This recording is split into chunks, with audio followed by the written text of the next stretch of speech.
Welcome back. I'm Adrienne, your expert on all things custom home building and luxury. Don't forget to like, share, and subscribe. Tell a friend how much fun we have on the Fraser Homes channel. So today we are talking about critical path. What is critical path? Well, a critical path is the longest sequence in activities that are dependent on one another.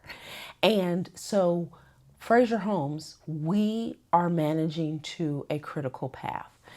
In order for your framing to begin, the foundation has to be done. The footers, the foundation walls, the foundation slab, the foundation has to be inspected. All of those things have to happen in that order before we can get to framing. That is an example. And so when we are looking at critical path, what we want to see is where we can stack, and we're talking about project management, where we can stack our critical path and where we have other areas that are not dependent that we can crash. So we're going to talk about stacking and crashing in another episode, but we'll talk about critical path today. Okay, so critical path tasks have zero float.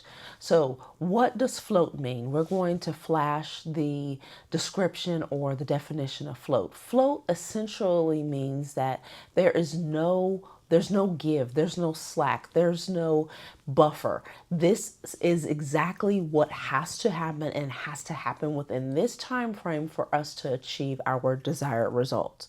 Okay, so if we do not do that, you can guarantee we're going to have delays in the completion time. So here's an example. If we pour the footers and the foundation walls are waiting to be stripped, this will cause a delay in the overall project because we have not met the critical path requirement. The critical path means we can't get to the next step until this process is done. We can't waterproof. We can't move on. And this is what happens. This is the reason why it is so important that we have selections made, that we understand lead times, because when we don't have those things buttoned up, you can guarantee that we're going to have process delays. Okay, so pre-construction and permitting, we've talked about it. That's the first steps. Site work and foundation, that's the next. Framing, windows, dry-in, drywall, interior finish, final inspection, and certificate of occupancy. We've covered this in a similar video where we talked about process capability, and you can see where we talk about how we have to follow these particular steps, but we are getting more granular in terms of how critical these steps are. So why do projects fail? Okay, number one is late selections. This is the number one reason why you will not be able to get into your home on the deadline that we assigned, is because of late selections. When we do not make selection choices in a timely manner, then we are violating the overall process. This goes back to the process being in control, and it is a critical path. Without having a selection, that means that we are slowing down processes. Here is an example. Without having your cabinets selected, it slows down the framing process. Without having your plumbing fixtures selected, it slows down the framing process. So the selections is number one in violation of our critical path. Okay, trades stacking issues. This means that your project manager doesn't know how to stack the trades in such a way where they are cascading. Okay, so when I'm doing a project, I want my project to cascade, almost like, if you visualize it, if you look at a Gantt chart, you want it to basically seem like it's rolling downhill. You don't want it stacked on top of each other like a Jenga puzzle. You want it to go, you want it cascading downhill. That means that you have the ability to accelerate. That's what we want to see happen on our jobs. If you are just doing it as a checklist, there's no acceleration and there's no momentum. You ultimately get to the desired results, but it's slower, okay?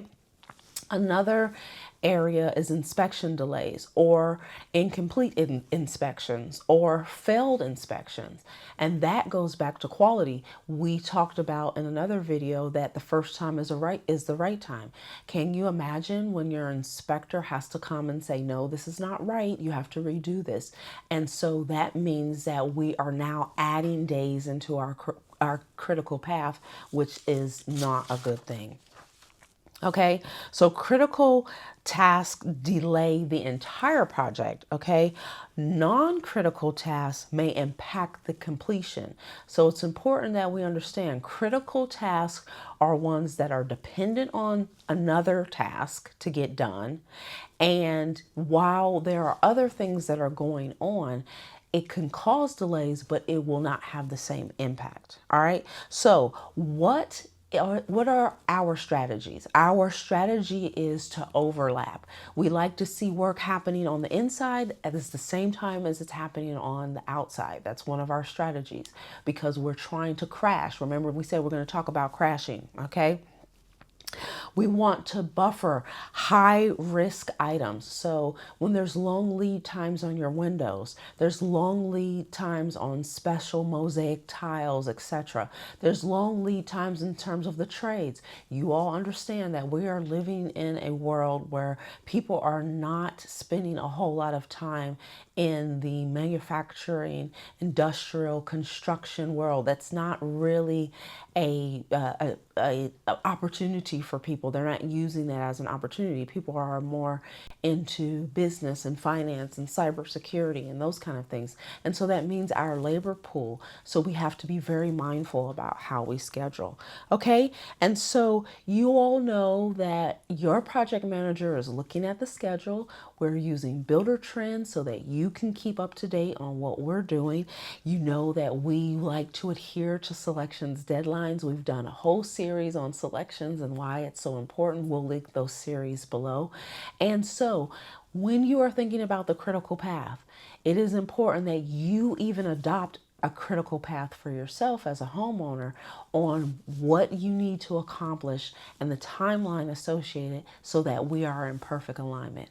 And if you have a builder that doesn't understand critical path, it means they don't know the difference.